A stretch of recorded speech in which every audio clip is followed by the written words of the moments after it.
These books blank a collection of rare first editions. Is or are. Yung iba, ginagawang clue yung article na a.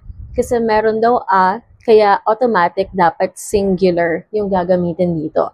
Is a collection. However, hindi dahil merong a dyan, malapit sa verb, ang iisipin mo na lagi singular siya. Kasi ano ba yung subject mo? Hindi naman yung collection ng subject mo dyan eh.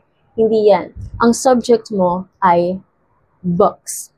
Yan pa rin. So, kahit na may a dito, huwag kang magpapalito kasi titingin ka pa rin kung singular or plural ba yung books. And since books nga siya, so this one has to be plural. Kaya ang verb agreement natin dapat plural din, which is letter B, are.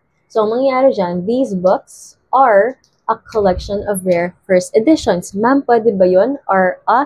Yes, pwede naman yan sa ganyang construction. Tatandaan nyo lang, ito nag-agree dito. Ito example pa. My friends, plural, are a bunch of talented artists.